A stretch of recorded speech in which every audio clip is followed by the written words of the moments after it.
This is Ryan Elliott for Boxing Social in association with Betfred. We're in London ahead of Regis Prograis versus Josh Taylor this Saturday night. On the bill, enjoying himself in the UK, Austin Ammo Williams. Delighted to be joined for the first time by yourself. How are you doing, mate? I'm doing great. I'm ready to fight. The time is coming. The fight, it's like the countdown now is just getting the weight off. I can't wait to get in that face-off, look at the guy in his eyes and see what he's all about. And, I'm ready to fight, man. I've been in an 8-week camp, so I'm ready to go. Well, come on to your fight. You and I just talking off camera briefly about your time over here. You've been out here a little while now. You're in my home city, Newcastle, last week watching the action. Robbie Davis and Lewis Ritson. American fighters, young American fighters, when they come over here, Arthur Jones comes to mind. I always seem to enjoy it. Are you enjoying yourself out here? Man, I'm loving it, especially the fight. The fight was outstanding, dude. I've never seen a crowd that electric. What was close was Madison Square Garden, Anthony Joshua Ruiz. But this venue was smaller, so that it was more compact. It was a lot more, it was intense because it's a smaller crowd with 9,000, I think. 9,000 small crowd. Everybody's involved. And that's something that I want to experience. I want to fight in Newcastle one day. The fans been showing you love since he came over here. As I mentioned, when Arthur came over, he was getting a lot of the UK fans coming and showing him some love and really getting behind him. Have you been getting that? Man, they've been treating me like a world champ. But you know what? I seen that's the culture here. They treat the winner. They treat the loser just like the winner. If you're a warrior, you step in. They respect you. In Newcastle, if you're from somewhere else, of course, you initially get a couple of boos, but. After the fight and during the fight, you're going to get the respect you deserve. So I love that. And I've been getting treated like a champ. So it's awesome. So far on your pro journey, since you turned over, I think it was about 6 months ago, you're going into your fourth fight. You've just been blowing everybody away. 3 first-round stoppages. Are you hoping to make a similar statement on Saturday night on a huge platform? I have a different opponent. He's an Eastern European kid. Supposed to be really tough. With him, I'll be a little bit more strategic, but the objective is the same, to calmly destroy and take him out. That's my objective. Of course, I'll be a little bit more, cautious with him and, just calculate my shots a bit more. And I'm going to throw a lot of shots this fight. But I'm excited to see how he is. I'm excited for the challenge, and I'm excited to make a statement on a fighter who's never been stopped before. So this is a great time for me. Now, as mentioned at the beginning of the interview, this is the first time you and I have spoken. For those that don't know about your backstory and how you got involved in boxing, I believe I'm right in saying you turned over at the age of 19, yes, so not too long ago, fairly green, but turned pro and flying through, seemingly, everyone that's put in front of you. Talk to me about that process of first getting involved in boxing at 19 years of age to potentially going to the Tokyo Olympics to now being a red-hot prospect as well. I've always been an athlete. My parents always kept me in athletics. We never quite had the money to do everything that, in America it's a recruiting process and things like that. It takes a lot of money. And I've always been a athlete, but I decided that I didn't want to play team sports anymore. And all I had to do was pretty much conform to the sport at 19. Take the skills, take the things that I knew. And a great thing about it was at the age of 19, I understood the importance of fundamentals. When I was 9, 10, 11 years old, you hear people tell you how important it is, but that's the boring stuff. You don't care about the fundamentals too much. It's not a big deal. I was an athlete, but I think what accelerated my process was I forgot that I was an athlete. I didn't care that I was an athlete. My coach sitting over there, Dwight Pratchett, he made sure that I stayed on the fundamentals every single day. And that's what we did. We drilled fundamentals, and then I threw my athleticism on top of that. And just that little, mixture of things allowed me to get a lot of victories that I wasn't supposed to get, on paper I was supposed to lose the fights that I won. And now that I'm about 4 years in, I just made 4 years in August, I'm starting to really feel myself change into a true boxer, and my body's starting to change. I'm really starting to grow into this thing, and I'm putting all that stuff together. Good fundamentals. My body's conforming to boxing. I'm becoming a little bit of a veteran. You know what I mean? Stuff like that coming together. That's making me elevate. My learning curve is crazy. Every young fighter has someone they aspire to be and someone they enjoyed watching when they were younger that perhaps inspired them to continue their own journey. Who was it for you? Which fighters did you watch when you were younger and think, oh wow, I want to be like him? You know, the crazy thing is I didn't start watching boxing until 19. And when I had the realization of boxing, it was an epiphany. It was just like boxing. It was just right. And that day, I don't know how or why, the name was just familiar in my head. I started looking at Roy Jones Jr., man. And I stayed in the I stayed in the library at my college they call it university here, but I stayed at the library in college for 9 hours, 10 hours, just infatuated with what I was seeing by this guy. And I was like, this is it. This is me. This is what I want to do. And then I ended up meeting Roy Jones. I ended up fighting in front of him. I got a knockout in front of him.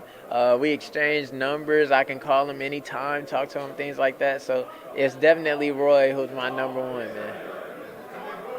Now, as mentioned, although you had a relatively short amateur career compared to those that start fighting from a young age, you were in line to go to Tokyo, I believe I'm right in saying.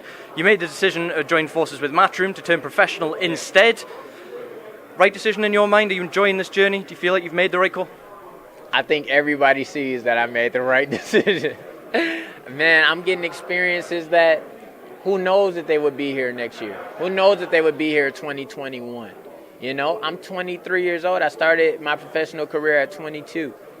And I've been fighting. I fought at the Forum in front of a big crowd. I fought at Madison Square Garden in front of my biggest crowd yet. I fought in Dallas at UT Arlington's arena in front of a huge crowd. Now I'm fighting at the O2. You know, it's things in boxing and professional boxing that are completely different from amateur boxing.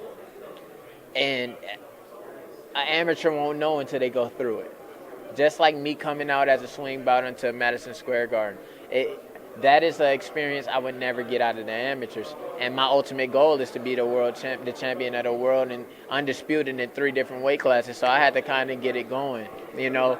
And I also, too, I seen the merging of professional boxing into amateur boxing. There's something that I was not, and nobody could make it make sense to me. It wasn't logically correct to me, so I decided not to do it. And I went and I seen what offers was on the table, just from a raw Austin Williams, somebody who's not completely seasoned yet, but has a lot of potential. And Matchroom seen the entire vision that needed to be saw. And that's why I decided to go, you know, right there. In that process of sort of joining forces with Matchroom and being on DAZN and on shows like this, what was it that swayed you to sort of join forces with Eddie? Was it the activity? Was it, you know, him telling you he could deliver on your dreams as well? What was it specifically? It was that they seen the bigger picture. They seen everything. They seen me as a superstar, not just a boxer. Top Rank had a good offer, but they seen me as a boxer. And I just had the smarts to know if I was signing somebody who just seen me as a boxer, I would get that treatment. All you get is a call for a fight. Do you want this fight? Do you want this opponent? Okay, let's line it up. The money was great. It's special.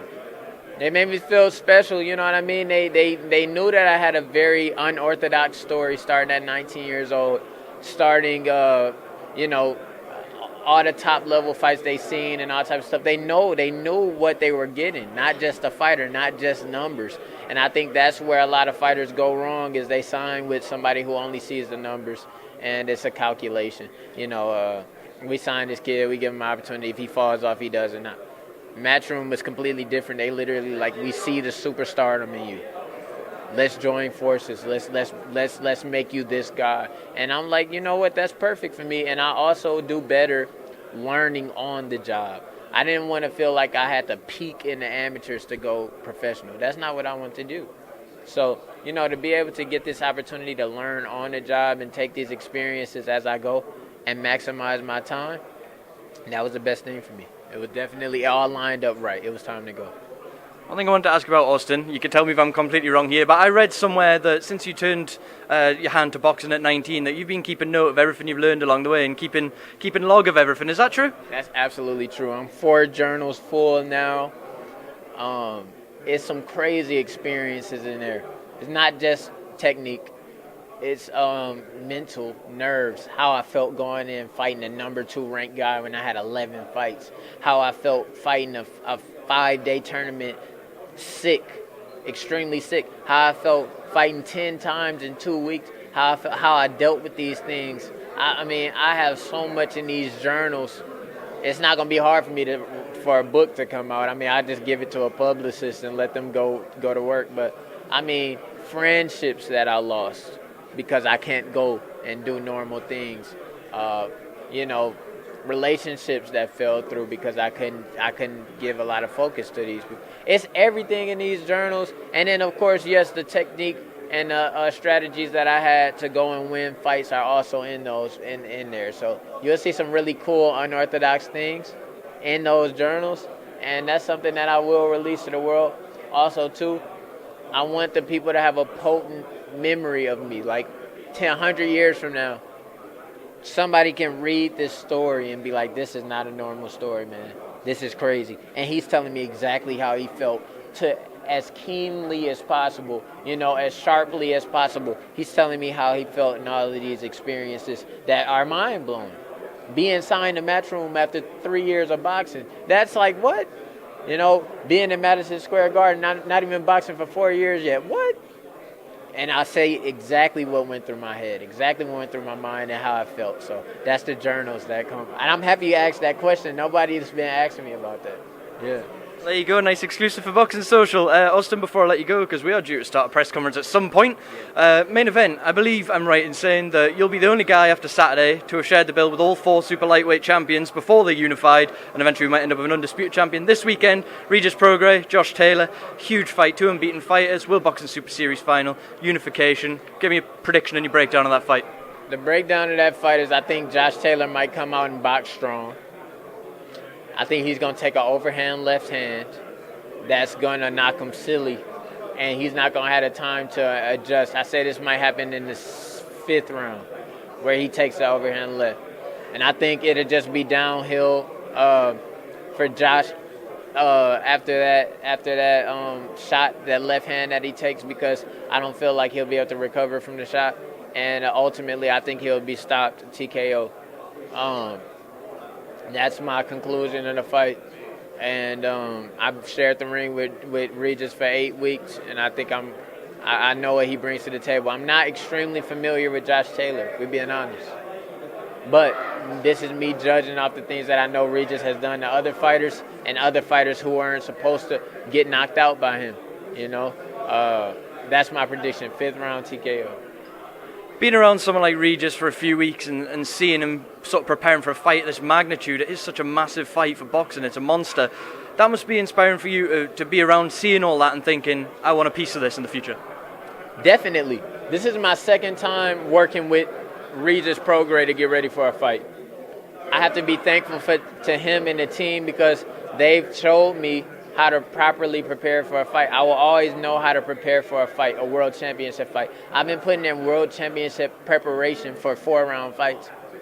My body's used to it. 6-round fights, I'm used to it. 8-round, 10-round fights, I'm used to it. 12-round fights, I already know how this goes, you know?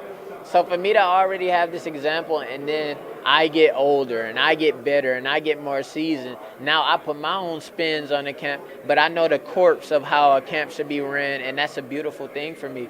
And yes, that makes me say, not only do I want this, but I belong in there with world champions at a certain point when the time is right. That is something that is going to be written in my journey as a professional boxer. Austin Amo Williams, a pleasure to have you on Boxing Social channel. Thank you for making time for us. All the best. No problem.